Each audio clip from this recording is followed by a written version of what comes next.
দ্বিতীয় ধাপের উপজেলা নির্বাচনে ভোট কেন্দ্রে হামলা ও সরকারি গাড়ি ভাঙচুরের পর অজ্ঞাতনামা ৬০০ জনের বিরুদ্ধে মামলার ঘটনায় গ্রেপ্তার আতঙ্কে পুরুষশূন্য হয়ে পড়েছে পঞ্চগড়ের দেবীগঞ্জের শালডাঙ্গা ইউনিয়নের ৮টি গ্রাম। আতঙ্কে আছেন ওই সব গ্রামের মানুষ। জনপ্রতিনিধি সহ স্থানীয়রা দাবি করছেন, নিরীহ ব্যক্তিদের হয়রানি না করে দোষীদের চিহ্নিত করে আইনের আওতায় আনা হোক। রফিকুল ইসলামের তথ্য ও ছবি নিয়ে প্রতিবেদন। ধান কাটা মারাইয়ের ভরা মৌসুমে প্রায় পুরুষ শূন্য পঞ্চগড়ের দেবীগঞ্জের শালডাঙ্গা ইউনিয়নের দামানি গ্রাম। গেল ২১শে মের পর থেকে কোলাহল নেই এই এলাকায়।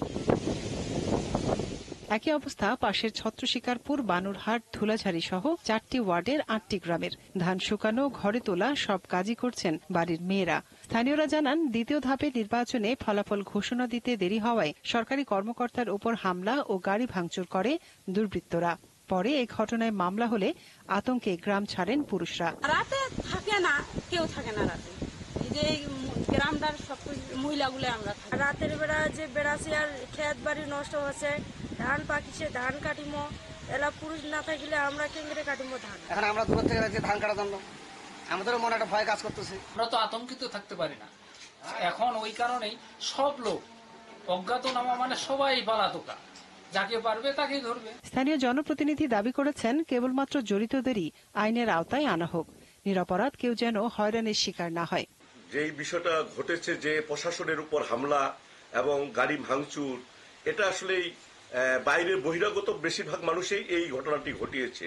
ভিডিও ফুটেজে যাদের নাম আছে, বহিরাগত যারা এসেছেন বা এলাকার কিছু লোক আছেন, তাদের দৃষ্টান্তমূলক শাস্তি, কিন্তু সাধারণ মানুষ যেন কোনোভাবে হয়রানি না হয়। দামানিগ্রাম সরকারি প্রাথমিক বিদ্যালয় কেন্দ্রের প্রিজাইডিং অফিসার গোলাম আজমের করা মামলায় এখন পর্যন্ত ৯ জনকে গ্রেপ্তার করা হয়েছে। এ বিষয়ে ক্যামেরায় কিছু না জানালেও ফোনে দেবীগঞ্জ থানার ভারপ্রাপ্ত কর্মকর্তা জানিয়েছেন, ঘটনার দিনের ছবি দেখেই জড়িতদের বিরুদ্ধে ব্যবস্থা নেওয়া হবে।